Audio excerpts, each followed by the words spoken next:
Hi everyone, hey, it's your girl Jen coming at you today with a life skill. Ooh girl, yes, a life skill, how to network. Now this one I feel is especially important these days. Networking is key because if you're trying to be successful, and everyone is on this whole success flex for 2018, you know, it's going to be a prosperous year. Yes, if you're trying to get there, it's not all about what you know and what you've learned from various educational sources. This is what I've found. I would say 80% is mostly about who you know, the connections you have. Which doctor do you know that's gonna accommodate you for work experience? Which businessman do you know that's gonna sponsor you for that event you want to do in a few months? And these are just a couple of simple examples, but networking is honestly key. It's honestly one of the major keys to success. I just want to give you 7 simple steps on how to network. And the reason why I can come here and give you these steps is because of the amount of missed opportunities I have had. Basically, I've had to learn these things the hard way. If you know how many missed opportunities I've had because I didn't know how to network properly, or you know, I missed one of these crucial steps, or even a few of these crucial steps, and regret is the worst feeling ever. You know, when you've missed out on an opportunity that was going to help you towards your future that you can never get back, then one's there. And once you've missed out on an opportunity to speak to someone or to grab their contact details, you can't rewind time. They're gone. That's it.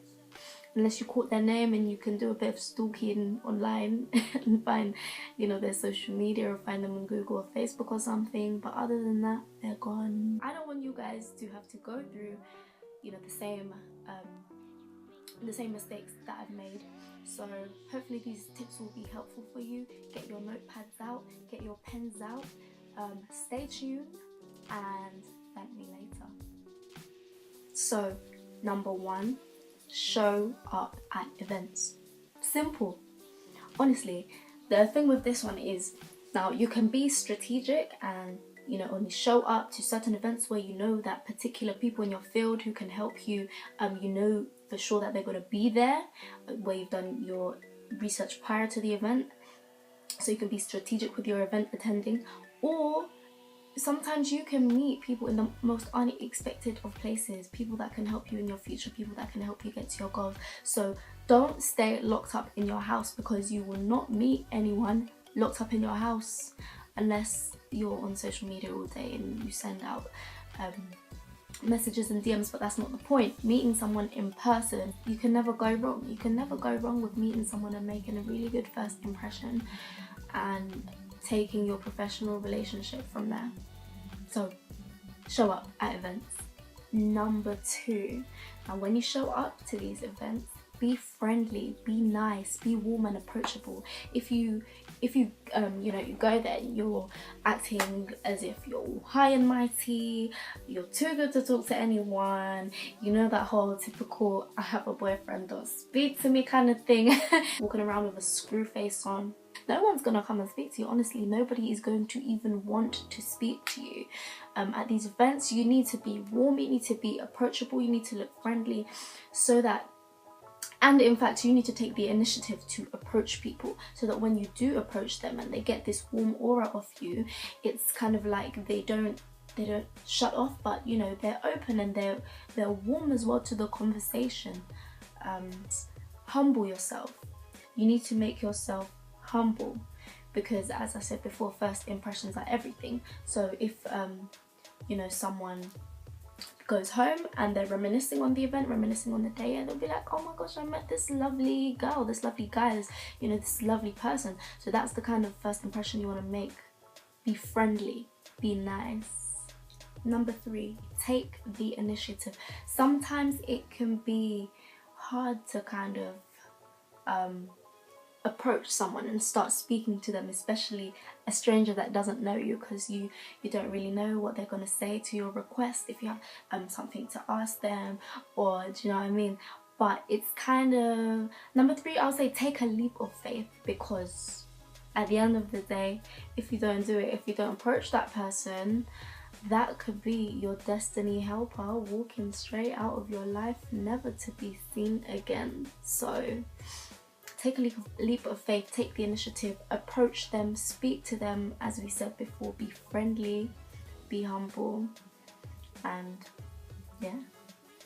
Number 4, this one I think is quite important. So when you do approach them, tell them something about yourself that will make them remember you.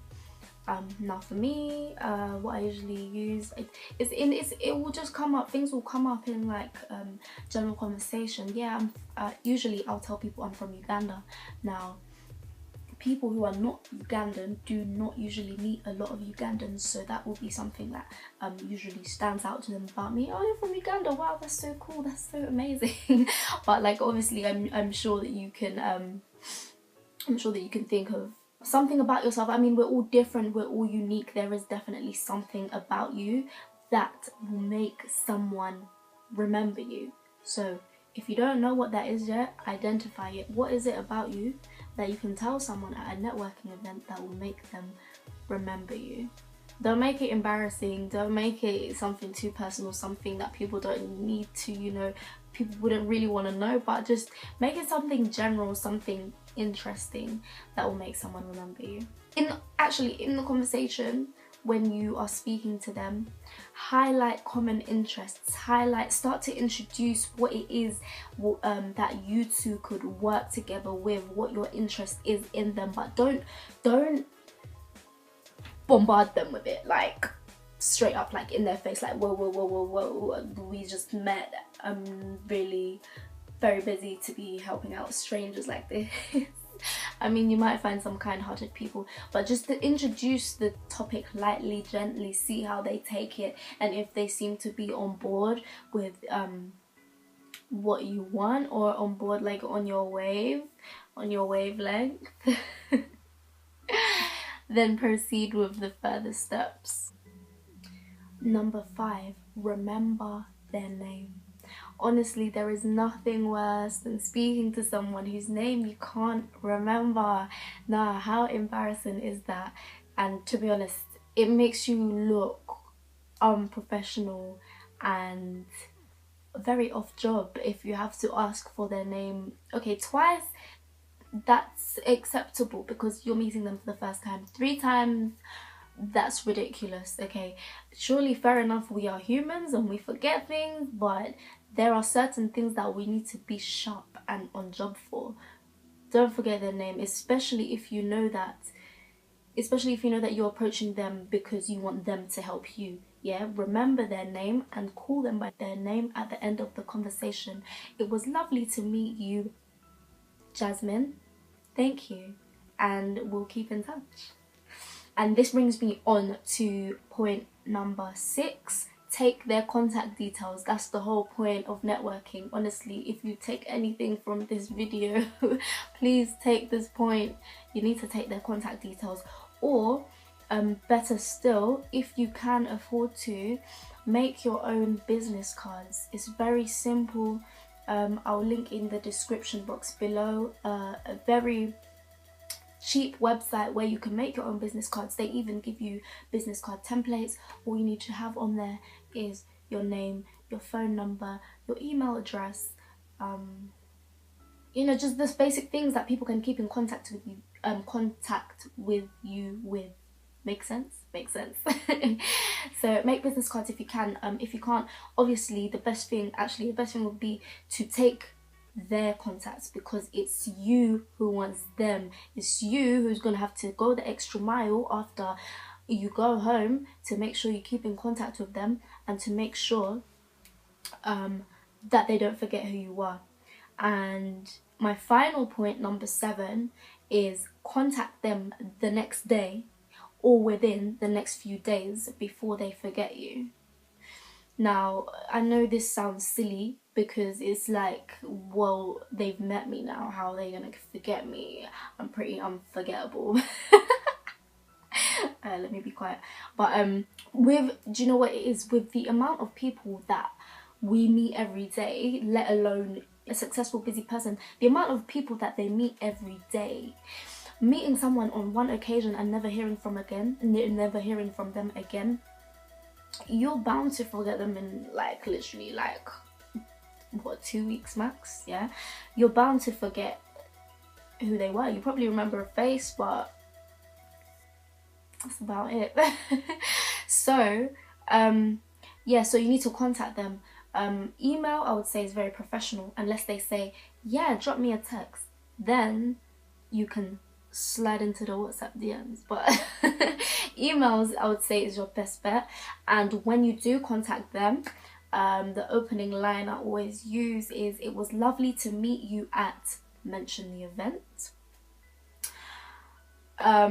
If you think they might have forgotten who you are, remind them in the email of that, you know, that unforgettable thing that you told them about yourself. Remember, if you like personally for me, I would use, it was lovely to meet you, blah blah blah.